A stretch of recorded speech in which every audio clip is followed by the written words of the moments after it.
Hi everybody, welcome along to this year's annual market update seminar, the 15th in our sequence. So 15 years of reporting what's going on in the world and how it may impact you as an investor, Australian property market and general markets through shares and currency, etc. A lot to talk about as always. It's been a very, very eventful year. COVID's been in full force. We've had lots of ups and downs, but it's another interesting crossroad in humanity. And this year I've named it Welcome to the New World, because I think we've now moved into the next phase of what life is going to be post-COVID. We're seeing all of that emerge around. So we're going to discuss that and how that's affecting everything generally today. So I hope you enjoy it. Look forward to taking you through it. As usual, we have to start with a disclaimer. These are my personal opinions. All my sources are referenced. Please don't act on any matter in this webinar until you've taken personal advice for your circumstances. So we'll look forward and take it up, take the information, and then think about it thereafter. In starting, I always like to start where we finished off last year and see how we went. In last year's seminar, it was a very, very crazy year. We didn't know what was going on. There was lots of chaos, but we actually got really, really on the money with all of our predictions.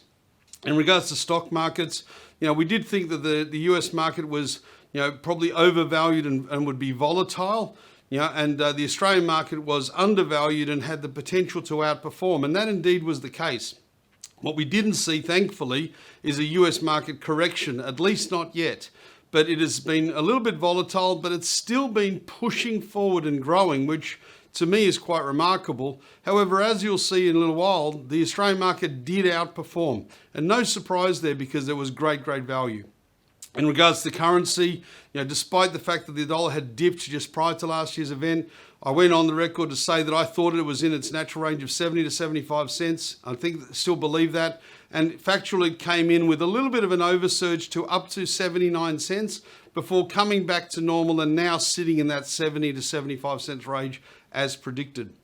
Interest rates was probably the easy one. We didn't think the RBA would put their rates up, and they didn't. That's probably still the case. We're not likely to see anything until we are on the other side of COVID. So that was a pretty simple one to get right. And then the Australian property market, which again, there was a fair bit of speculation, a fair bit of concern. We were very confident. We said, it was going to be a good year.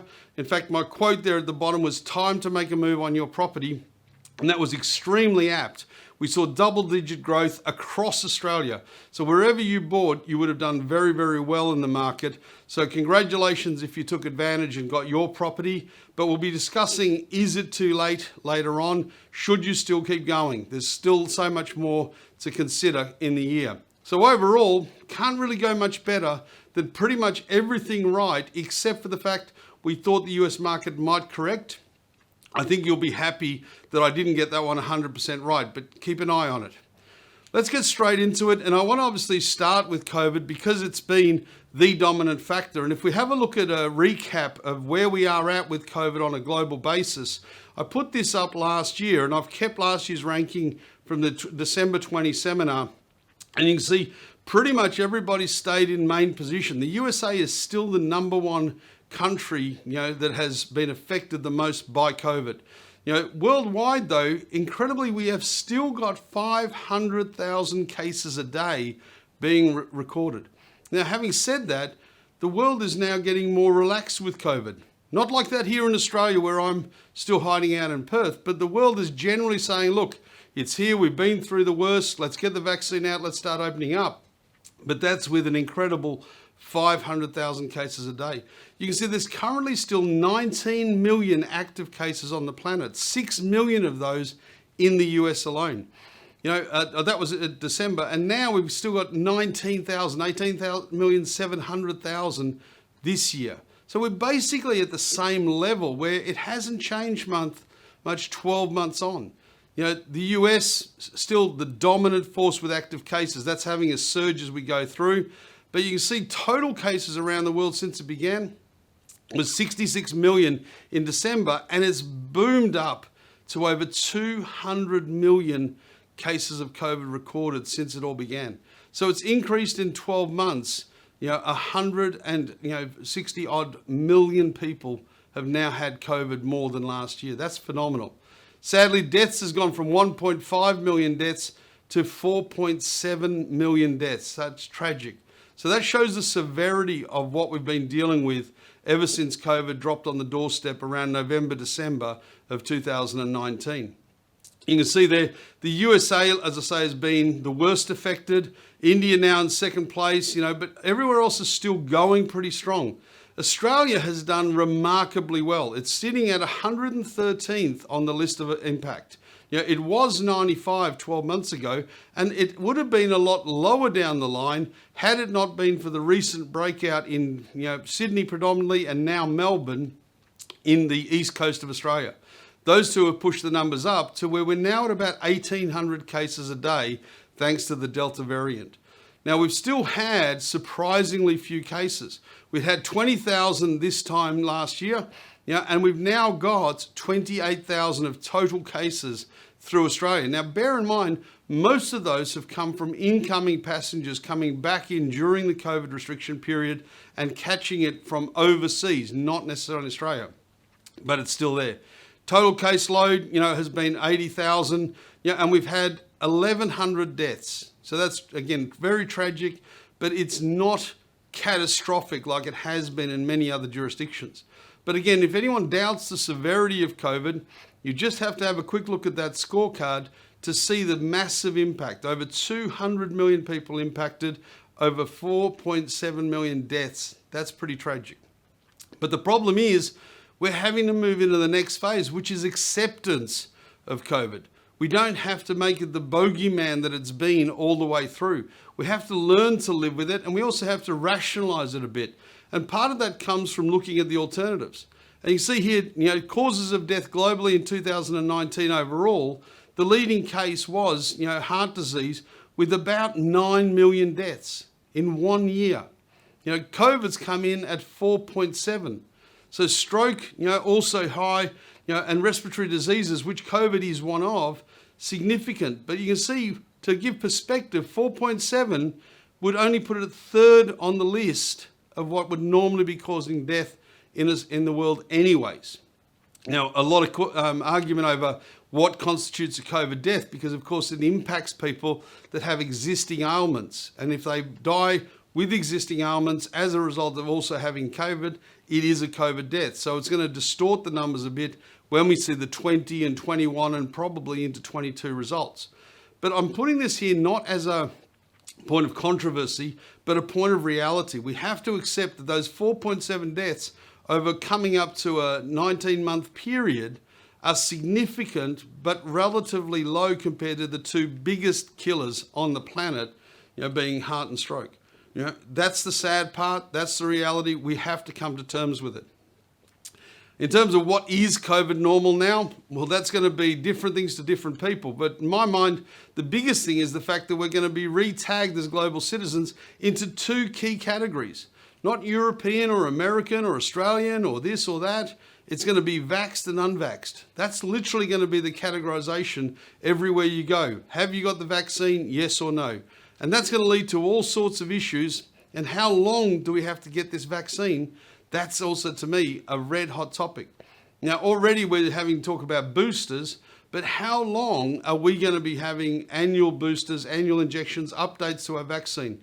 It could be literally years, if not decades, until some sort of permanent lasting solution comes into play. In the same breath, we're going to be living with masks and lockdowns to some extent in many places for years. Now, the hope is around the world, including Australia, that once we get up to 80% plus vaccination rates, a lot of restrictions can be removed, such as masks and need for lockdowns. But we're not seeing that necessarily as a consistent policy. What we are seeing now is the importance of economic activity taking precedence over health. During the initial phases of COVID, it was always health first, economy second. But that's now changing tune pretty rapidly. We're also seeing travel start to open up, but in a very, very different way to what we were all expecting. We have no longer got freedom of ease through airports, ease of passenger lines, getting cheap tickets. Those days are gone. It's going to be expensive and troublesome to travel. And without your vaccination, it is unlikely that airlines will let you on and governments will let you off at the other end. So you will need your vaccination to travel freely from destination to destination. Now, whether you're a believer or not in vaccinations, this is simple fact. Governments have spent billions of dollars propping up, helping, assisting, and covering the cost of COVID. Do you honestly think that after that level of investment, they're going to allow you to put all that at risk by your belief structure denying a vaccination? You need to come to terms with that if you haven't been vaccinated, because that's the simple reality. There will not be the freedom to move. Those restrictions are likely to last a long, long time. We're now going into what I think is an experimentation phase where we start taking off all the restrictions, getting the vaccination rate up, and then seeing what happens. There are no guarantees it's going to contain the rate of spread. There are no guarantees it's going to contain the level of illness and ultimately death. But we're going to be seeing if it happens. Logic says the more vaccination, the better off we've got, but time will soon tell. Now, the Australian way is very different to the rest of the world. Australia's been copping a lot of flack lately because it closed its borders, not only to foreigners, but also to Australians. It said you had to get permission to come in, and they put strict quotas on that inflow. That inflow has kept Australia predominantly COVID-free almost throughout the entire 18 months, with a couple of outbreaks in Melbourne, a few spatterings here and now and again in Queensland and Sydney, but in the main, nothing significant until the recent release of the Delta strain into the Sydney and Melbourne communities. That has put big lockdowns. Sydney has been in lockdown since June. They're not likely to come out of that, but it's accelerated the level of vaccination. Australians got very complacent with how good things were and had been very slow on their vaccination rate. That has turned around and accelerated very, very rapidly. And the only way out for New South Wales and Victoria at the moment is high vaccination. And let's see how that goes when we get to that point. Now, whether Australia can keep its borders closed, time will tell. The pressure politically, emotionally, and financially is overwhelming. So I'm expecting that to be changing. But you have little places like Perth, where I've been a refugee for the last 18 months. The Premier here is refusing to go into open border guarantees. He's ready to shut down at any moment regardless. I think even the other day he came out and said he will still lock down with a 90% vaccination rate if it means he can achieve his mission of zero COVID cases. That's very impractical, unlikely to be able to achieve, and it reminds me of the old story of the finger in the dike when I was a kid. It's just not going to happen. You can't hold the water back, not that. This is a global pandemic. The sooner they understand that, the better. The rest of Australia and the federal government has figured that out. The state governments are still tussling with each other, but we'll see what happens. The Australian way has been great during the pandemic, but it's not long lasting. And the one thing a lot of Australians forget is that the whole point of the lockdown was to buy time until the vaccine was ready so that we could all get vaccinated and be safer. That time has arrived, yet they still want to go on with lockdowns. Can't be done, can't be maintained, and isn't safe or healthy, as they found out in Sydney and Melbourne in recent times. So the Australian way has been great to an extent, but it was never for permanent way, and now the vaccination is the only solution. In regards to money, COVID doesn't seem to have hurt too much. It's still raining money like nothing on earth around the world. It doesn't seem to be making sense as to how that can be. This has been the worst pandemic almost in the last 100 or so years. There's nothing like this, yet somehow money isn't really a problem. Valuations on corporations have gone through the roof. Apple is $2.5 trillion, Microsoft $2 trillion. Companies have hit that $1 trillion phase as if nothing was going on. It's baffling as to how these valuations on companies is being done. It just doesn't have any logic. As a result, when you've got crazy valuations, you can expect massive volatility because someone's opinion on a valuation will differ to the others. It's whoever has the sway at the time. You're also getting the fact that people are being moved so closely in and out of these things that it means they shift from one investment to another, looking for the next big thing. And that creates volatility and instability naturally itself. And unbelievably, I do not understand how we've got to the day and age where a loss is good. You're now rewarded for loss with a massive valuation. In my original days as an accountant, if someone was making a loss, that business was worth very, very little. But now companies can lose billions of dollars and they still are worth hundreds of billions. It doesn't make sense to me, but it's the modern way. They talk about, but the potential, and look at the growth trajectory. Well, growth trajectory doesn't mean much if you don't have the financial capability to get to the end of the road. So that worries me. And we've got what I call dreamscapers. People are setting out these incredible dreams and saying, that's okay. We can do anything. We can do what we want. And therefore, those valuations become justified based on the hope, based on the dream, based on a crazy reality at times. But when you're in an environment like that, some of these dreams come true, so they provide validation. But what I do concern most about is the fact that I think fairness, that should be the cornerstone of everything financial, has been overtaken by the lure of opportunity. People say, don't worry about the reality. Don't worry about whether it's good or bad. Look what could happen. Look what happened over there. It could happen here. And that concerns me because it doesn't give you clarity of decision. You're always blindsided by possible and probable, in many cases, that will never, ever come true. So that to me is worrisome, that we've now become so aloof with money, so willingness to believe the dreamscapers, that we're not seeing the reality. If we look at it from a governmental perspective, governments around the world have obviously had the biggest weight to carry as a result of COVID. And just the weight of their decision making is terrible. I mean, to decide to lock up a city, a country, a state, that's a phenomenal burden to carry for any leader. And they've been able to achieve that. Whether you agree with them or not, they have to make those hard calls. But what we've seen from a financial sense is that they want economic recovery at any price. In Australia alone, over $350 billion worth of direct COVID support programs. Globally, billions and trillions of dollars being spent in America, Europe, everywhere to say, okay, how do we get things balanced? How do we keep our economy afloat?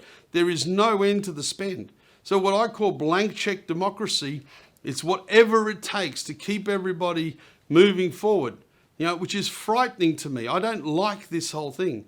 Now you can see in doing so, only a few countries have come back into growth from their pre-pandemic growth levels. So GDP is only now in positive from pre-COVID-19 to now in probably 4 or 5 main countries. Everybody else is still smaller economy than before COVID started. So they haven't got in it. United Kingdom being one of the worst affected and India being the worst. Australia's done pretty well and is bigger economy today than pre-COVID. So you have to give credit where credit's due, and the government are doing that. But the true cost, no one seems to talk about it. Should we have spent that amount of money? Should we spend the money that we're going to spend? That seems to be just an automatic yes. No one seems to be doing cross-checks, balances, whatever. And that does scare me, because if we're just spending for the sake of spending for the ideology, that can get pretty out of control pretty quickly. And we're all lost in the numbers. They're so huge now that how could you ever fully justify or understand? And no one is going to the detail to say, well, who is getting that and where is it going? And as a result, I think we've got a really long road before governments ever come back to financial normality. And you can see the graph there on the bottom is the amount of stimulus, funding, and direct loss of revenues that governments have experienced during COVID. It's significant. It's massively significant.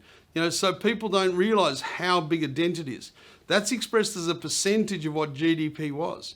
It's huge money. If you're taking all that of your revenue as a government sense in terms of GDP and putting that back in, it's going to take a long, long time to figure this out.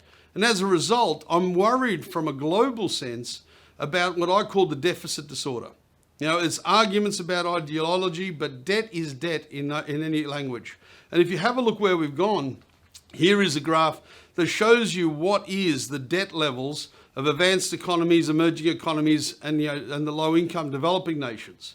So you can see here that the debt levels have now increased significantly to well past 100% of GDP, pushing 120 on a global basis. And that's true for the advanced economies.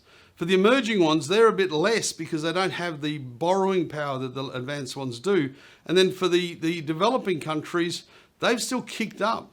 Now, the great thing from a government point of view is that they've been doing this increased borrowing at a time when interest rates have been going ever low. So you can see there the actual interest expense, being the yellow line through the graph, is on the decline. So even though they're borrowing more money, it's costing them less. Now, that's been the great justification to say, look, let's just borrow heaps, it's cheap, and let's go for it and fix things.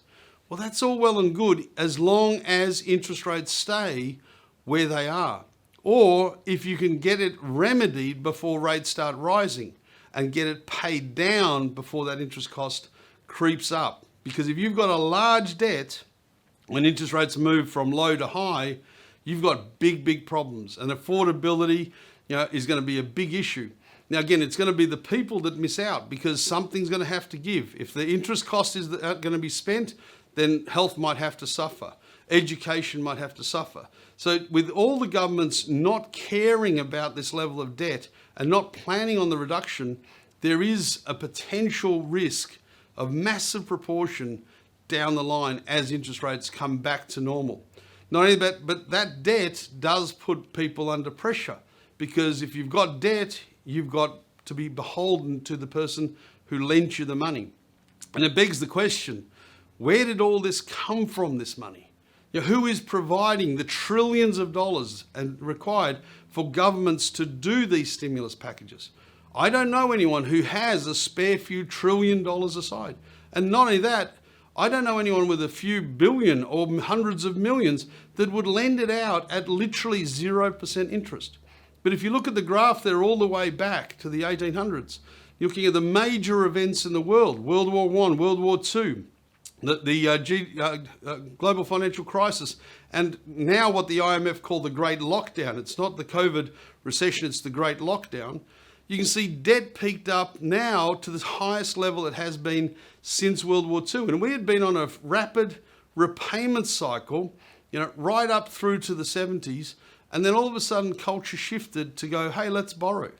Ironically, you can see when the government borrows less, interest rates are high. When the government's borrowing high, interest rates are low. Is that just coincidence? Probably not. But where is all this money coming from at these low and cheap rates? It's staggering to believe. But again, with that debt now up at record levels, and interest rates low, everyone thinks that's okay. But if we look at the graph on the right-hand side, look at the way that wealth is distributed. So this is the top 10% of income, the top 10% of assets. And you can see this is the unfairness in the world today. You can see the US leads the way. The top 10% of the wealth, 20% of that top 10% is the income. So they get 20% of the whole country's income goes to the top 10%. But that's not that bad. But the big one is, look at the asset value. The wealth is near on 80% of the wealth of that nation is held by the top 10% of the rich. That is crazy, disproportionate disbalance. That does not make sense. And of course, at a time like now, it gets better. Now, even Australia, it's not too bad compared to the US. But if you look there, you've got around about 25% of the income, of the nation goes to the top 10%. And around about 45% of the wealth of the nation belongs to the top 10%. So that's not too bad compared to the US, but it's still a fairly big distortion. Now, whether you ideologically think that's okay or not, it does raise questions. And again, with morality, is that what we're trying to achieve as a community in the world? And at a time like COVID, should that have got wider or smaller? Should there be more help from those wealthier people or not? Hard to know, but it depends where you stand. I suppose if I was a trillionaire, I'd be absolutely opposed to giving up some of my wealth. But if I'm poor, I want someone to help me. Anywhere in the middle is your position. But we look at what has changed a lot in the world. Work. Work as we know it has completely been redefined. The home office explosion from lockdowns is unquestionably going to change the way work is done in the office and the need of the office in the future like never before. And this is particularly true when you consider how expensive offices have become. Will we ever return to that big corporate massive expense office? I don't know. Not all places have allowed everyone to return yet. It's going to be at least probably 12 to 24 months before everyone figures out whether it's the right or wrong thing to do. Now, not only have we got people that can't go down to the office down the street, but what we've now done is we've realised that it doesn't matter if you're even in the same country anymore. So you can do your job from wherever you happen to be, as long as you've got an internet connection, a laptop and Zoom. Away you go. I've had that good fortune with myself down in Perth, with my all operations being in Singapore. My clients are everywhere in the world. I'm just going crazy on Zoom on a daily basis, and I'm sure many of you are also following suit. We can't have group meetings anymore. We can't have trips away for staff. It's all changed. Will we ever get back to that? I don't know. And for expats, I think it's going to bring a massive rethink, because companies that are expending huge amounts of money to bring people into other countries, and put things through schooling and expensive office and accommodation, that's going to get a rethink, because they've now realised that they don't even need to send you on assignment if it's not absolutely necessary. So I think we're going to see expat roles move to borderless, geographically changed, and packages as a result are going to be drastically different. Will the same level of benefits be available to people that are reassigned out of country or not? It's going to be very, very interesting to watch that space. Now, high value will always be high value, but flexibility may come in even at the top level. Okay? And as a result, we can now do virtually anything, virtually anywhere, with virtual technology. That's what it's all about. There is no need for the physicality anymore. Everyone's happy to do things virtually. It works seamlessly. That's why we built a high-tech world. And those tech options are exciting today. And the rate of pace of change and advancement and creation is incredible at the moment. There's a massive appetite to build and do things easier. And that's what COVID has fueled, quicker and faster than probably any phase of human exploitation in the past. Now, property has been an incredible result during COVID, not just in Australia, which has had a great year, but globally. Markets in Hong Kong still strong, surprisingly. UK, USA, everywhere's done pretty well with property. And that's pretty, not surprising to me, because of the fact that it has that sanctuary status. It's the thing that calms us the most. We can physically touch it. It protects us. It surrounds us. It keeps us warm. It keeps us safe. So it's not surprising that in a time like COVID, where things are so confusing, so worrying, so potentially devastating, that we return to the safety of an asset like property. But what has changed, we're not turning to it as an asset class, we're turning it to it as a lifestyle class. It's all about, where am I going to safely have my family live? And that's been the key focus. In previous times when we've seen stock market crashes, property always did quite well, because people said, I want a safer asset. But the asset component is not relevant in the decision now. It's about, what do I need for my family to live in now, tomorrow, the next day. That's far more critical than the potential financial benefit that may come through value improvement. It's about having that lifestyle that matters. One of the reasons is because we are stuck more at home. And in the foreseeable future, there's no guarantee we won't still be at home. We don't know when lockdowns will end for good. Could be, like I say, 1, 2, 3, 4 years. We'll be there working from home, living with our spouse, our partners, our kids, at the same place for more and more hours. So you want a bit more separation. You need more rooms. You need to be able to say, kids, that's your area. Please don't bother me. All these things become important because they're forced upon us. We have to do it.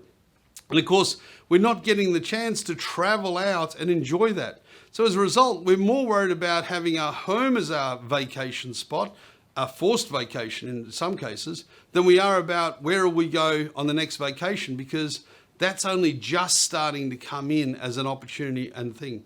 It is now a whole private refuge, our home. It's never been more important, and we've relearned the importance of it. And that's what's been driving the safety, the growth, and the activity in property markets world round. not investors, but genuine owner-occupiers. And Australia is no exception to that rule. Now, moving into stock markets, let's have a look now at how things have been going and what we're looking for our predictions for next year. Okay, with stock markets, we've had a crazy year, but you've got to think to yourself to start off, how did some sectors actually survive? When you think about it, we've had airlines that can't get much in the air. We've had hotels that can't get too many people come and stay. We've seen, absolute adaptability, ingenuity to survive. So you've got to take your hat off to the most impacted industries like education, tourism, aviation. These have really, really taken the first line of heavy blunt force from the COVID, and they've managed in Maine to survive. Now, the big businesses have already had the financial power to survive this, but the one that's always worried me is the small businesses. Thankfully, many governments have stepped in to help them, but they are still the ones struggling the most. And they must be looking forward to people starting to be able to commute a bit more. So the quicker that happens, the better off they'll be. I'm generally concerned whether I'll be going and doing traveling and all my favourite places will still be there. My fingers are crossed. I'm hopeful they are, because it hasn't been an easy run. And I mentioned earlier, values have gone crazy. We've just seen, even during the midst of this, Airbnb, which I'm a huge fan of user of, it did its public listing during this phase and went on at double what was expected. Now, of all the businesses in the world to list during a COVID pandemic crisis when you can't travel, you would have thought Airbnb would be marked down. But no, it was marked up. And that's the thing. We don't have any logic as to what's happening, but it's happening in huge waves, in huge force, in huge numbers. And somehow it just all keeps going. We still have issues in terms of what's going to recover fast. The airline industry, is it too late or too early to get into that? The hospitality, the accommodation industry. These are really tough questions to ask at this point in time. But I think you'd be brave to get in too quickly because of the fact that we don't know how long the recovery period could be, and we don't know how deep the wounds will be that need healing before they can move into prosperity again. Even with an airline like Qantas, they're losing a couple of $1 billion. How many years of profit before they've patched that hole and recovered to their previous level? Now, it is a lower stock price right now, but are you willing to take the punt? And well, we're still not sure about international travel, etc.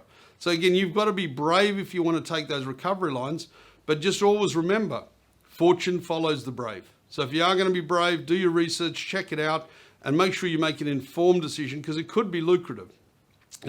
Those industry rebuilds of aviation, etc., it's going to take the government to come in, not just with support, but more importantly, with policy, and particularly policy of movement. That's going to be far more important than any level of support package or financial compensation. If they can't get customers back, any amount of support will just be wasteful. So that's going to be the key issue. The government's now got the clock ticking to get movement back into play. And have they got the financial means to do so? I mentioned Qantas earlier. It's lost billions, but it's got billions in reserve. As long as they've got that, they're fine. So managing that cash flow, managing that capital is going to be the skill of the current age. How they do that to get back to profit is the real test. What I've been watching lately in the stock market is a little bit of over manipulation. I keep watching companies that are doing extremely well because even with COVID, some companies are reporting record profits, as you'll see. But I'm watching it, and often companies are reporting profits of terrific amounts, and yet the next day, the price of the share goes down by not a little bit, but sometimes a lot.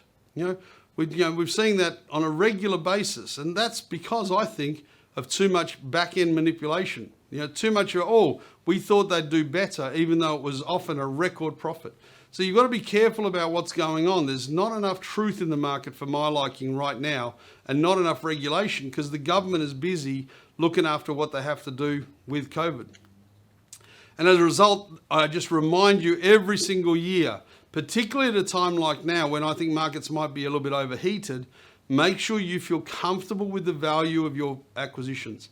Whatever you're buying, understand it, research it, make sure you're comfortable with its value. If you do that, there's safety in the thought. Number one, even if you're wrong, you'll be happy because you gave it thought and made the right decision. You didn't just guess.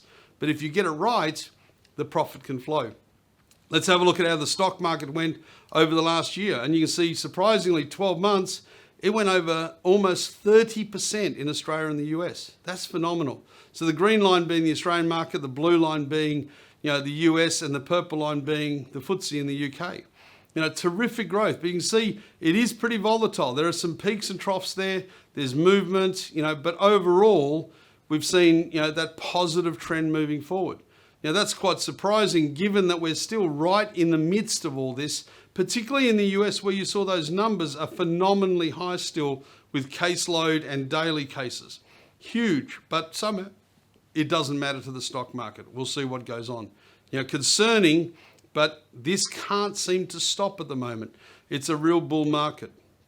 If we have a look at, as I usually do, with these same companies, again, I'm not giving recommendation with these.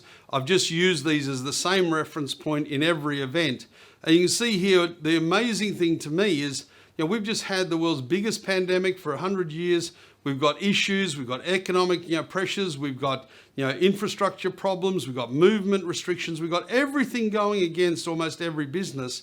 Yet somehow you look at that list and pretty much everybody's profit went up except somehow Pfizer. That doesn't seem to make sense. Pfizer went from a 16 to a 7. How can that be? I think that's because they're so generous in giving out so many vaccines apparently. But you can see there, BHP's profit up, HSBC's, their profit went down thanks to write-downs. But you can see, all up, Bank of America down a bit, but still $16 billion profit. They're huge numbers. How do you make that sort of money even in a global pandemic? And you see the stock price as a result, over on the right-hand side, you've got BHP up 11%, HSBC, its profit went down, its share price went up 22%. Bank of America, its profit almost went down by 40%, its share price went up 60%. These are strange numbers. CBA, went up a little bit of profit, 50% increase in the share price. Microsoft up another 40%. Wow. I hope you've been buying those every year when we talk, because if you have, you'd almost be ready to retire. And then Coca-Cola, it's still gone up 11%. So everything just on that comparative list has done pretty well. And they're not even the best performers. But again, you can see no matter what happens in the world, the stock markets have the capacity to adapt and expand if that's where the market wants to go. One of the key reasons for that is there's an enormous amount of capital that's flowing into those stock markets all the time from pension funds, hedge funds, managed investment funds. The amount of capital available is huge in the world right now. And it has to go somewhere and it has to return a result, because if it doesn't return a result, the people that gave it will pull it away. So the pressure to perform is huge. If we look at the key indexes, the Dow Jones was up 24.7% year on year. And again, we snapshot this on the 9th of September every year. And you see the All Ordinaries, as expected, to outperform 26.4, pipped it at the post. Now, I'm quite surprised that the Dow Jones did that well, but most of it was post last year's event.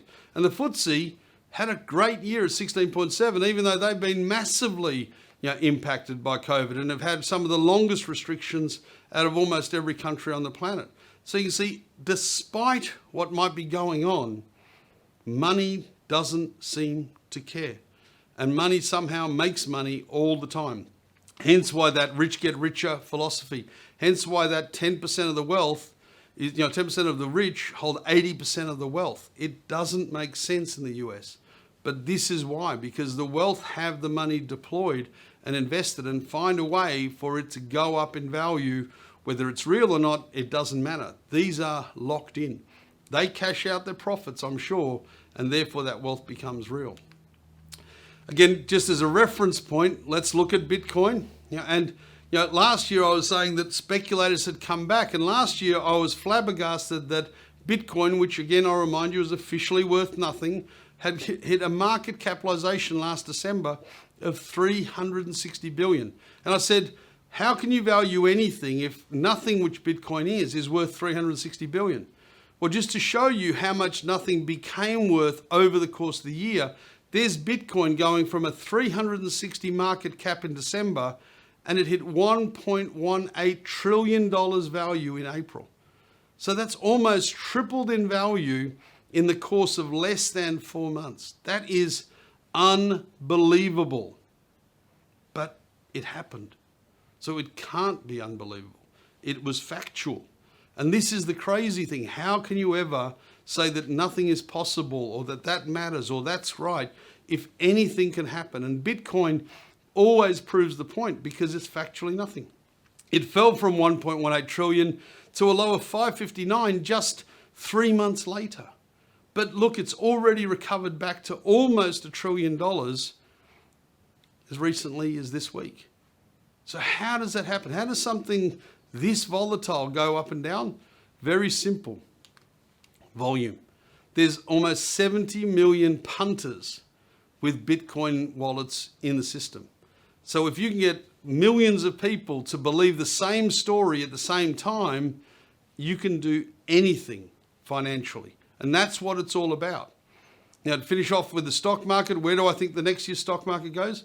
Well, I still think there's very good value. I think we're going into recovery mode. So if we're ever going to have logical reason for a good year on the stock market, this should be it, because we're now seeing things allegedly normalize. We're seeing markets open up, borders open up, trade open up. Things are getting resettled. The vaccinations are in play and allowing people to get back to a level of normality. So I would think that my prediction for the stock market is a reasonable year. Now, I'm not sure it'll be a double-digit growth year. So I'm expecting to have a modest and reasonable growth year because we've had too many good ones. And I think we've already pre-priced some of the recovery there.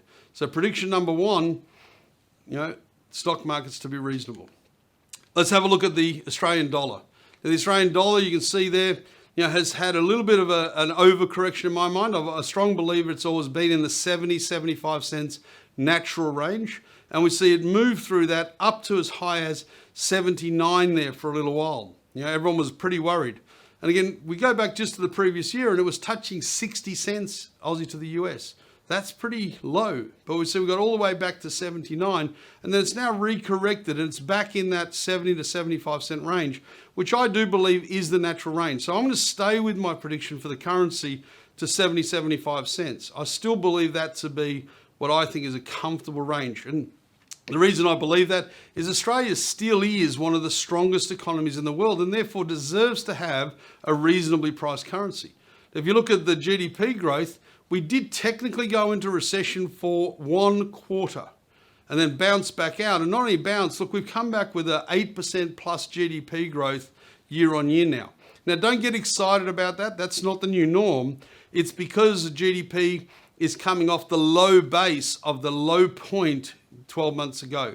So don't expect it to be 8% now going forward. It'll come back towards the normality of the 3s and 4s.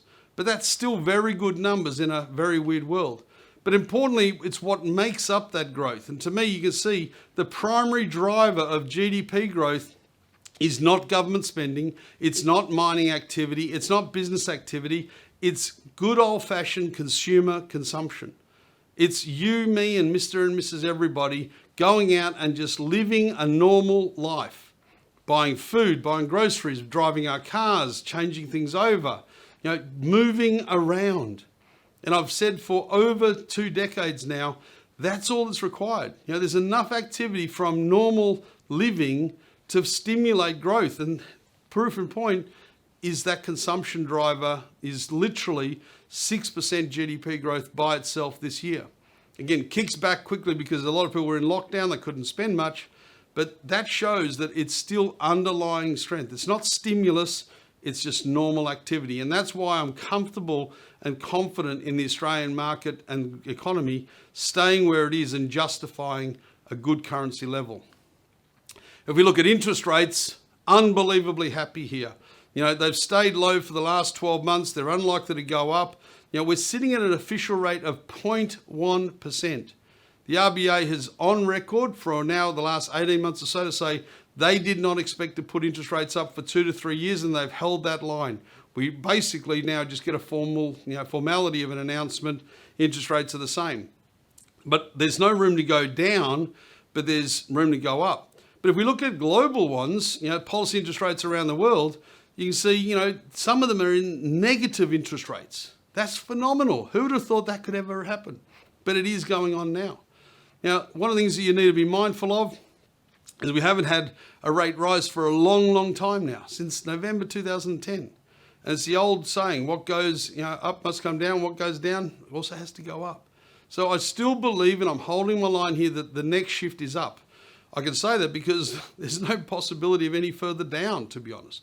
But the economy is strong. And one of the things that the RBA does look for is CPI, Consumer Price Index. And you see in that bottom graph, that's now above their happy range. They like it to be in that 2 to 3% range. It's now pushing up way past that. So things are getting more expensive because of that consumer activity, because of the fact that goods are getting up because it's harder with supply chains. So that's going to give pressure on the RBA to look at bringing interest rates up sooner. One of the key drivers of CPI, house prices. House prices, as you'll see soon, are doing extremely well.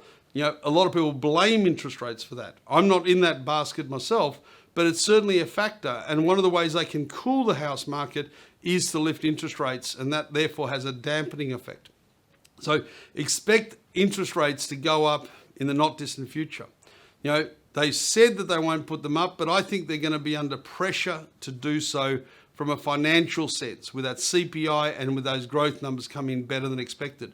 The only thing that might have bought us time is the fact that the Delta COVID virus got out into Sydney and Melbourne over the last 3 to 4 months, and it's still probably a month or 2 months away from being able to come back to a level of normality. We don't want them, but they're going to be absolutely necessary to see those rises.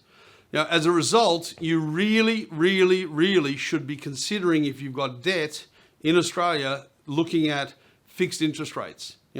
If you fix your rate, you will not be concerned with any rate movement in the next 6, 12 months or up to 5 years. So if you're happy with your interest rate right now, you should seriously look at getting it reviewed and consider a fixed rate. So my prediction here is interest rates should stay flat for, I believe, at least the next 6 months, and then we're going to have to start seeing, logic-driven small increments depending on the strength of the economy. But to give you an idea of how powerful those fixed rates are, here's a quick chart for you, and you can see the variable owner-occupier rate in Australia is from around about 2.29, and indeed there is even specials underneath that from time to time. As long as you go principal and interest these days, you get a little bit cheaper than if you're an investor or if you go interest only. So there's a small investor premium, there's a large interest only premium. 2.29 is an occupier principal and interest, 2.89 if you go interest only. So you're far better off taking that lower cost than going interest only. The only time you should look at interest only is if you can't sustain the principal repayment through your cash flow. But you've got to be careful because the banks may be reluctant to lend you there. But definitely you want to be taking advantage of that principal and interest, get some equity in your property, get some debt reduction, it's there. But if you look there, the 3-year fixed rate is 1.89. That's phenomenal. So that tells you that interest rates are likely to stay low for the next 1 to 3 years, and that the banks are willing to lock you in at that rate and therefore, make that profit on you. If you want certainty for that period, it's worth it. Now the 5-year rate there at 2.49, that's worth considering. But you're paying 0.6% more over the first 3 years than if you had fixed it for 3. So that's 1.8, and you've got 2 years that you wouldn't be fixed. So you're hoping that for that last 2 years, if you took a 3-year instead of a 5-year, that 1.8 divided by 2, 0.9, that interest rates are 0.9% or less than your 3-year fixed rate. If that's the case, you got it right and you save money. If interest rates are higher than 0.9 more than the 3-year rate, then you would have been cheaper to go a 5-year rate. It's a little bit of a lucky dip. It's a tough call, but you pick what you're comfortable with and what you like to have a certainty. And certainly over the long haul, it is certainly worth considering. Interestingly, you'll see owner-occupier rates for interest-only repayments are much higher than any of the other rates. And the reason is the banks are being very much discouraged by the government and internal policymakers to give interest only on owner-occupier homes. They don't mind on an investor because it's a disposable asset, but a home needs to be kept, and therefore they're reluctant to give you incentive to go interest only on your home, but they don't mind it on an investment property. So you definitely, as an owner-occupier, want to go for the cheap principal and interest reduction. Now, I've spent most of my career telling people to go interest only, interest only, interest only, because a principal reduction is not a tax deduction. But for most of my career, the interest only and the principal interest rate was the same. So there was no financial impact either way. Now, the principal and interest repayment is significantly cheaper at an interest rate cost than the interest only. So you should always go for the least cost, most efficient, and best for your finances. And that now is pushing everybody towards principal and interest if you can afford it. Let's have a look at, one of my favorite graphs, which is the world's most livable. So we've got this year, the livable scale came back in. We didn't show it last year because they didn't do it. So the Economic Intelligence Unit usually does this every year, but you'll see 2020 was missing because of COVID. And you can see quite a bit of upheaval. New Zealand shot to the top with Auckland and Wellington jumping into the top 4. Auckland coming from 12th to 1st and Wellington going from 25th to 4th. That's a massive leap. Now again, that's a lot to do with the fact that they managed COVID very well initially. They're now dealing with some issues, but their remoteness, their isolation, their ability to lock down, certainly helped them, as it did Australia. And you've seen now Australia's virtually everyone in. Sydney at number 11 is the only one out the top 10. And Melbourne, which has traditionally been first or second, slipped all the way back to 9 due to the Melbourne having an extended lockdown for a large portion of this assessment period. Now again, whether they can sneak up the ranks, we'll see. But Perth has jumped from 14 to 6 as a result of that very heavy-handed approach of Premier McGowan. Now, whether that helps in next year's rankings, where it might be the last place on the planet to open up for travel and things like that, who knows? But one of the key elements in this test is entertainment and events and all these things. And Perth has had no disruption to that whatsoever because of the isolation in particular and the strength of McGowan's conviction in not letting any cases come. We have lockdowns in Perth if there is literally one reported case. We'll get 2-3 day lockdowns, and that is on record now that he continues that policy even with up to a 90% vaccination rate. You can see this has always been Australia's strength, as being dominant in this list. It's good to see it back. It's the reason why Australia continues to attract people wanting to come here.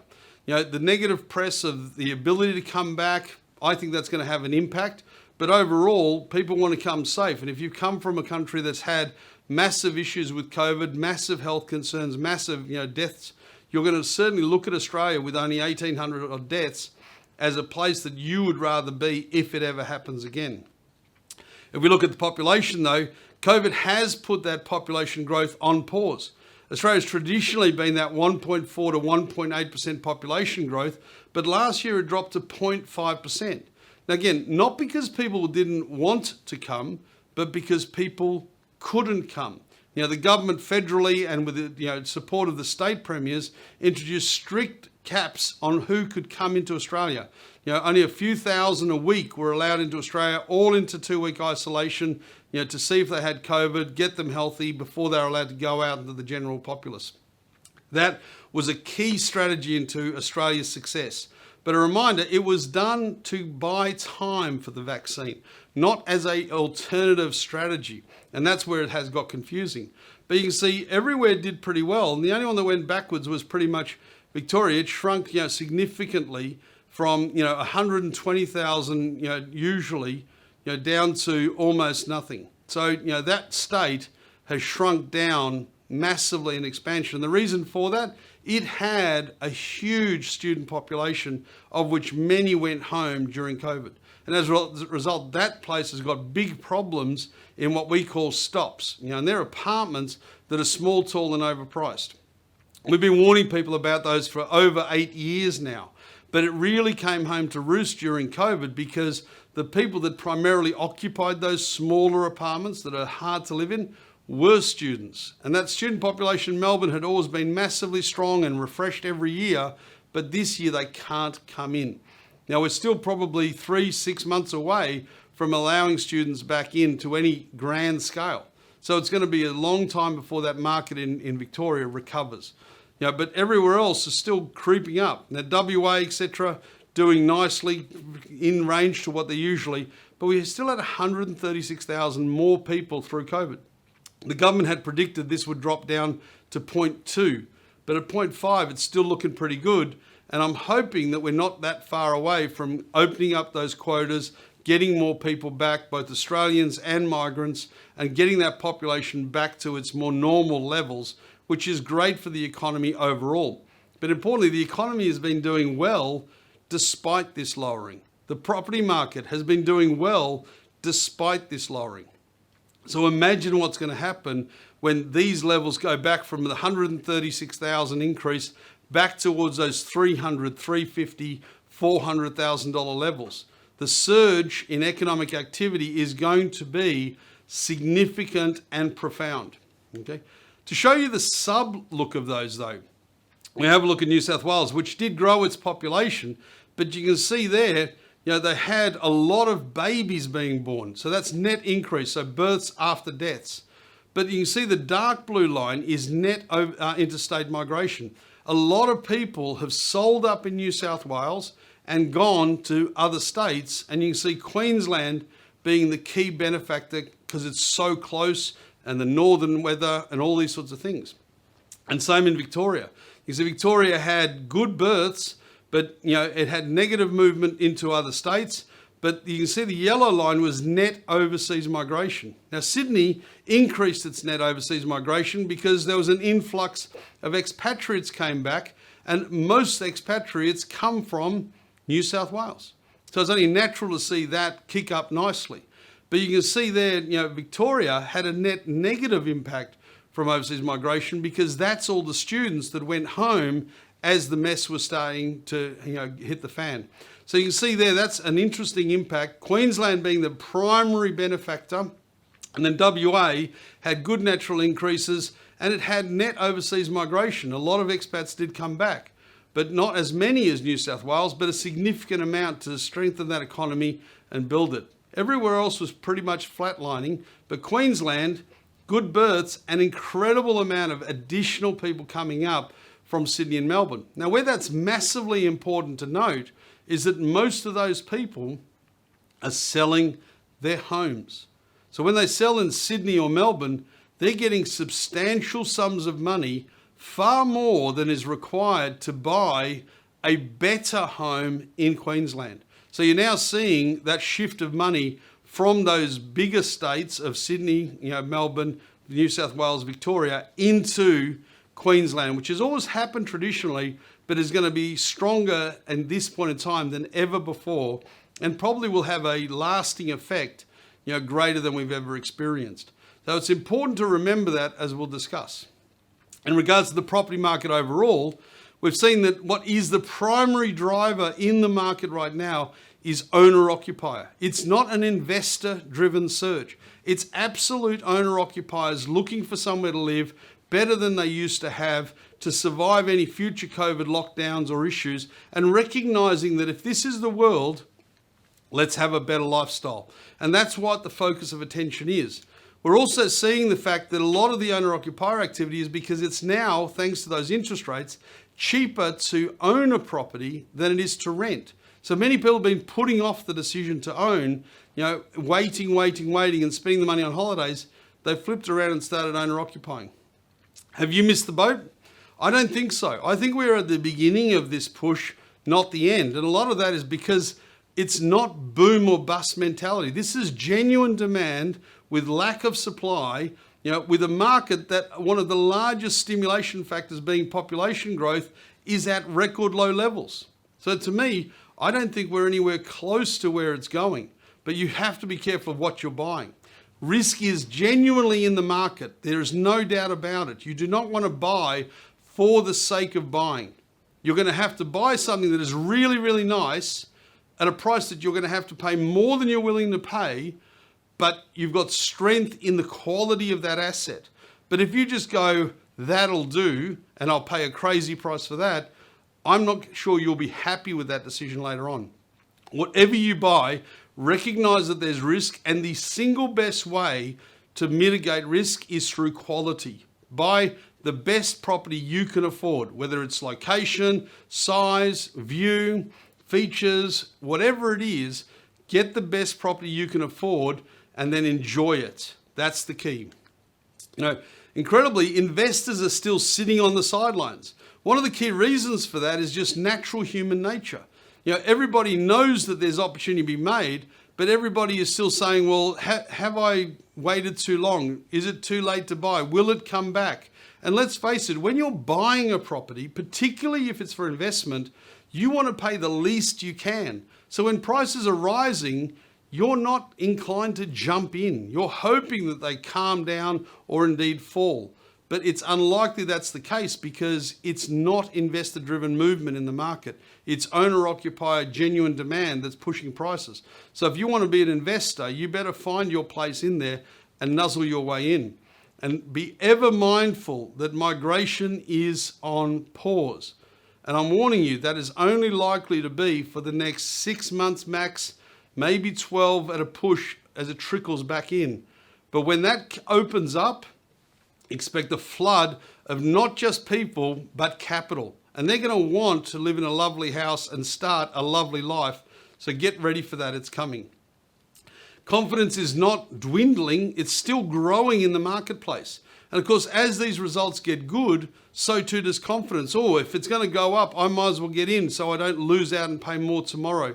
It's just, nervousness at price points, but the inevitable reality of requirement is still there because of the genuine market. And what you do need to do is, if you've been lucky enough to be an owner for the last 5, 10, 15 years, you would have been benefiting from hopefully improvement in your purchase price. You've now got equity built in your property. Now, you should look to activate that equity and use that to go buy your next investment property, your next home. Look at what you can do to see if you can take advantage of the natural uplift and benefit further from releasing that equity for further acquisition. And just always be mindful that the key decision maker at the moment, and usually always, is lifestyle. So pick a property that is extremely livable, is extremely well located, and the best value you can get for your budget. One of the things that you do want to be very mindful of is what I call the release and relocate bonus. And that's, as I say, particularly in New South Wales and Victoria, people selling their properties in good quality, high value suburbs and then relocating particularly to Queensland. So that bonus in Queensland is going to be an uplift in prices because not only are they coming with cash and intent, but for them, everything in the Queensland market is unbelievably cheap. And again, that emphasizes my point on quality. Those people with money are not going to buy second-rate property. They're not going to buy other people's mistakes. They're going to want the best quality in the best suburbs, and they've got the cash to win at the auction. If you want to be in that market, then they will take you up with the ride to more profit. And that's what you want to be doing. Again, genuine buyers looking for genuine homes to live in and upgrading their lifestyle because they can afford to. So get in and get your share. And that's what you have to do if you want to really make good money is follow the money. Where are those people buying? Where are the expats buying in Sydney? Where is the money in Sydney getting its next home? What's going up with upgrades in Perth? Look at where the money's going because the money will take profit with it. It'll do improvement of suburbs, regeneration. It'll do renovation to make an old area look good and new. It'll do all sorts of wonderful things that usually end up in higher than average profit. And that's what you want to do. Enjoy the lifestyle, get a better area, maximize your budget, and you'll be fine if you make the right choice on the right property. Interest rates are fantastic, but they're not essential. So I'm not one of these people that'll say to you, oh, interest rates driving the bubble. If you look at it, I'll show you soon. The lending ratios are not getting any higher. The banks are not handing it out like lollies. They're going through rigorous assessment processes. So yes, interest rates will impact, but you'd be surprised how many people have got low debt, no debt positions now, particularly when they've sold up in somewhere like Sydney and gone to Queensland. So don't think interest rates are the driver. They're certainly an enabler. They're certainly a great assistance, but they're not going to get you over the line and push prices up any more than they would have if someone didn't have the money. If you look at where everywhere is, I've just updated this and we've pretty much got all these on track. Darwin I had in the red last year. It's had a good year and I still think it's opportunity, but you've got to be very careful. Sydney I had just on the tip of the area of best opportunity and we picked that one perfectly, as you'll see with the stats. Perth is doing nicely, but still has not yet really got its legs going. Brisbane and Melbourne are doing phenomenally well and Adelaide's having a great year as well. But I will preface, particularly with Melbourne, that you don't want to be buying these small apartments. Now, Sydney as well as, but Melbourne in particular, there is a glut and oversupply and vacancy factor through the roof in apartments that are unlivable, that were previously student or tourism. You do not want to be buying someone else's problem at any price. If it's not a good sized apartment in a good location, don't touch it. But if you're picking up a bargain on a quality apartment, go for it, but make sure it's livable, make sure it's sized right, make sure it's well located. Houses, townhouses, similar rules apply. It's just usually a lot easier to achieve. But you can see everywhere in Australia at the moment is looking really good from a buying perspective. And to show you the numbers, here they are. You can see just in the last quarter, 6.7% growth on the back of a 5.4 prior. Year on year, over 16% growth on the average for Australia. And you see Sydney, Melbourne, everywhere, double-digit growth. So if you had listened to this event last year and we said, hey, go get yours, I'm hoping you're looking at here going, we got mine, Steve, thank you. Because what a terrific result. Now, it wasn't by accident, it wasn't by fluke, it wasn't by speculation. This was genuine demand, and that is not looking like, leveling off anytime soon. We literally take calls from clients almost every day saying, I've missed out, I've missed out, I've missed out. The level of frustration in buyers right now is huge, and hence they know they have to meet the market. If the buyer is there and keeps missing out, when a seller is there within cooey of reasonable price, that buyer is going to act once he's eventually got fatigue from missing out too often. And this is, certainly fueling the prices. But I remind people all the time, Australia still is the most affordable luxury property market in the world. So these are not crazy big prices. And you see, this is the first time for a number of years since 2017 that we had double-digit growth. But look, it's the first time we've had it in every state. So this is as much a recovery and a readjustment rather than a speculative push with volatility and risk. So I'm comfortable that this is just taking Australia to a sensible price point rather than putting it into a dangerous price point. You can see when we look at the numbers from the Real Estate Institute, they're similar, but there's Sydney 23% year on year. But if you look at the 5-year average, it's only 6.6. The 10-year 8 and the 15-year 6.8. So we're not seeing a crazy growth over a prolonged period of time. It's a reaction to a change in thinking. I want a nice home where I want it at a price I can afford it. And that's what you're seeing.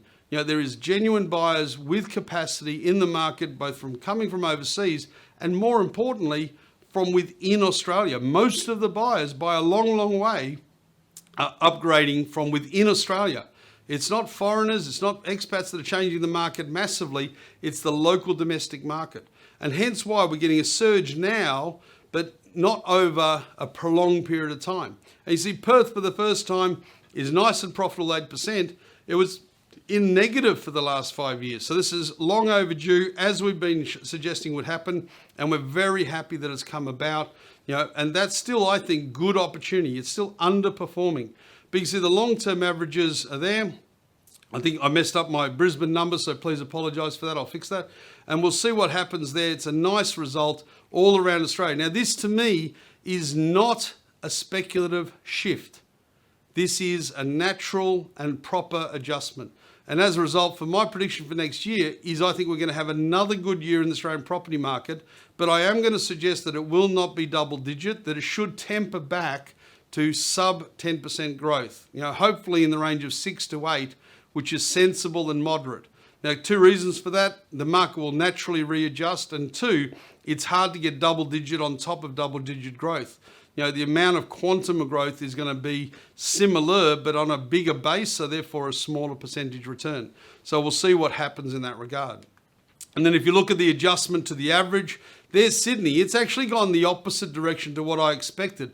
I thought it would come back to be closer to the average, but it's actually increased its premium on the average price from 48 to 54%, the highest it's been in years.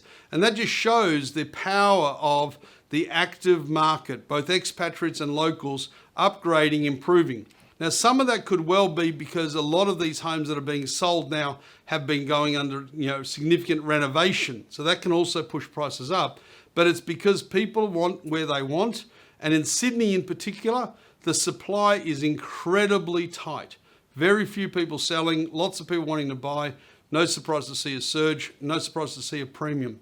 Melbourne is about where it should be, and you can see Perth to me at 44% discount to the national average, where it's got the highest weekly earnings, makes no sense. But again, the East Coasters are now got a lot of resentment for Perth because it's not letting them in. So that's going to be an issue, and whether McGowan can get that goodwill back, that'll be time to see.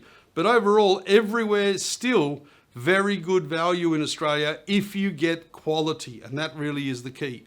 So a strong year looking forward. One of the key reasons I want to point out to you why I believe that is owner-occupation rates. You can see here we've traditionally been up at around about that 70-odd% owner-occupation rate, but over the years it's been diminishing down. But in the last year or two, with interest rates being so good value, it now is cheaper to own than rent, as I mentioned earlier. What that's meant is that for a lot of people who had the capacity to own but chose for lifestyle reasons to enjoy the money rather than commit, now they're going, wow, well, we can still have our enjoyment and it's still cheaper than renting, so why not commit? And as a result, I think you're going to find that the owner-occupier rates, which had been dropping off, are going to slightly turn and then move back up to higher than they have been for quite a while. I think we're going to go at around about a bottom out of about the 62%, and they're going to sneak back up to 65, 66 very, very fast over an 18-month to 24-month period. That's the key driver of price points. That's what's making things happen. And that's the person you're competing with, not an investor. You're competing with someone who wants to live in that house as much as you do. So, that's a tougher person to beat out at an auction than an investor who's just looking at return. So get your pencil out, sharpen it up, and go to the auction and get your quality property at the price you want. If you look at the rental market, it further validates it. And you can see across Australia, everywhere except Melbourne, the vacancy rate is 3% or less. Now, Melbourne has boomed out to 6.3% vacancy. Why? Because of that student, leaving population. They've all left. The places are too small. They're unlivable. Nobody wants to live there by choice. And as a result, it's seriously hard to get a tenant because the population is not increasing. There's no new person to replace the last person. So expect that to be the case for quite a while. Now, if you look at there in Sydney, 3%. It was 4% last year. So that market's tightening, rapidly. Brisbane has gone down to a 1.3% vacancy from 2.6 the year before. Perth is at 1%, Adelaide 0.7, Canberra 0.7. These are crazy low numbers. And the thing is, there's not much supply coming in, and a lot of the rental property is now being taken out by an owner-occupier buying it. So every time a property gets sold to an owner-occupier, it's no longer available for rent, and it further tightens up the vacancy. So there's a double-edged sword here. It's getting hit from both sides. Now you see in terms of rent increases, Sydney's gone up 6%, on average. Perth, 20% increase. Adelaide, 11% increase. Now some of that is because of the tightness of the market. Some of it is because no one could get any rent rises and had to give discounts during the bad period and also during COVID. So we're seeing a kickback to normality. But, it's still affordable, just rewarding the investor, for holding on during those tough times. And again, when he's got the advantage of both increased rent and lower interest, then that certainly takes the pressure off the investor and helps him because he's also getting uptick in his property value. So it's the holy trifecta from a property investment point of view. You really want to be in the market if you can. Why I'm also comfortable, if you look here, a lot of people worry that Australia borrowing too much, it's fueled by growth. Well, that's not the case. Our net wealth is going up. Our commitments for housing are on the rise, but again, owner-occupied.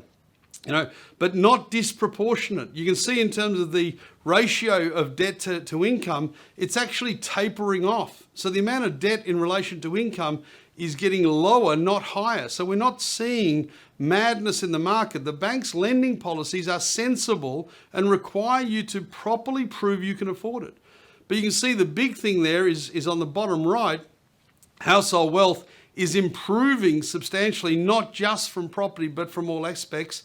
And then on the bottom left, this is the key to me. You can see there's a drop off now in approvals. There's not as much building approval coming through to satisfy the market. Now, luckily, that's at a time when that migration is low. But this has a lag effect. If those building approvals aren't getting through, that property is what would normally be delivered in 2, 3, 4 years' time. If it's not going to be approved now, it's not going to be available in 2, 3, or 4 years' time when migration normalizes and people start coming in, when people are selling and looking for their next home. So there's a big problem brewing here, which is bad if you are waiting to buy. It's fantastic if you've already bought. So these are factual elements that are keeping that market very, very strong in a real sense, not in a wish, not in a hope, not in a speculator's dream, but in a real sense. And that's why I'm so confident with the Australian property market and sure that we're going to have a very good year, not as good as last year, which was phenomenal, but a good year of that 6 to 8% almost across board in every state. But pick Queensland to be the star with all that money flowing from the lower states. Pick WA to hopefully have some recovery above average because it's been waiting a long time for that. And the economy there is very strong due to the strict restrictions on the border. Finishing off, I hope that's brought to your attention some of the key elements that are affecting us in this new world post-COVID. And indeed, it's going to be an incredible ride as to where we go from here. But some of the key things that we need to consider is obviously get your vaccine. I cannot stress the importance. Everybody else is jumping on. The world is moving towards 80+%, but we should be going to 90s and 100s. If we get to 90s and 100s, hopefully we can eradicate this. But if we don't, then we're going to be all getting booster shots every year, and this is going to be going on in perpetuity. The sooner we all recognize that it's a necessary evil and jump on board, the better we are. If you don't get that vaccination, you don't need me to tell you, it's in every place you look. You're not going to get into restaurants. You're not going to get onto airplanes. You're not going to be able to cross into this. You might not be able to go to events. There's so many things that are going to not be available to you if you're unvaccinated. So go get one. The community is important. Just think of them first. You'll come second. If the community is strong, everybody's strong. So please, I urge you to go get it. I'm hopeful that very soon we won't even be talking about numbers. It's crazy that we report how many cases a day on the news every day, that we're obsessed with the numbers. We shouldn't be worried about that, especially in Australia. We're getting less than 2,000 cases a day. We've got a 25 million population. Yes, it's important. Yes, it's urgent. Yes, we need to monitor it. But sometime in the near future, it shouldn't even be in the news. It's going to just be another disease that we're dealing with, just like everything else. We used to report, how many car accidents. That's not on the news anymore because COVID's taken that scorecard. We need to get back to how it is and learn to live with this as soon as possible. The stock market, particularly in the US, etc., is at crazy high levels. Don't be afraid to take some profits from time to time, especially if they're far more than you imagined. You don't have to sell everything, sell some. Take your profit out, sit it to the side, see what happens. I'm worried that there is potential for correction, but there certainly doesn't seem any signs of the need or likelihood of that at this stage. But just monitor things, because if it seems too good to be true, it may well be. And if you think about it, if we are now at the point where it's as bad as it ever can be, we've had a global pandemic, we've lost 4.7 million people. We've had economies shut down, we've had travel restricted. How much worse could things ever be than how it's been for the last 12 to 18 months? And yet here we are. still mainly employed, still mainly living in our houses, still mainly living lives as normal as can be with restriction. Yes, there's a lot of people struggling. Yes, there's a lot of government support. Yes, it's not as good as it wants to be. But when you consider what we've been through, what decisions had to be made, rightly or wrongly, and this is where we're at, maybe that's not as bad at all. It's incredible that we've still got the economic capacity and lifestyle capacity for the great majority of the world that it has at this moment. The seriousness of the COVID-19 pandemic and the decisions that have made around it can never be underestimated. But somehow we've come out of here with the stock market at a record level, surprisingly, with jobs primarily intact, with economies already back at pre-GDP COVID levels. That's an incredible result. We cannot ever have foreseen that to have been the case so soon after the original COVID. And as a result, looking at to get to us to this point, if this is as bad as it gets, then the real payoff for all the sacrifice, all the spend, all the worry, all the pain, all the suffering, all the deaths, that's not very far away. Whether it's a financial reward, an emotional reward, a travel reward, that dividend is coming very soon because the worst is likely behind us. I certainly hope it is. And if we've been able to get through with only the scratches that we've got on this level, then we've got a really good chance to move forward in the future in fantastic shape. We're now finding what that new normal looks like. Things are opening up, your travel is getting back on, restrictions are easing, COVID passports are being introduced. The vaccination being key. We're going to see what life's going to come out. And the next 6 months is going to have a lot of challenges as people work out what new normal is and will they conform. The fact of the matter is, you have no choice. Society has changed. The world has changed. Have you changed? We have a new opportunity to restart, to rekindle. Let's make it the best we can. And let's somehow make the most of all that we've been through for the last little while. On that note, I'm finished, and I'm welcoming you to the new world, however it is in your way. Good luck with it. Hope you enjoy it, and I'll see you again next year. Thank you.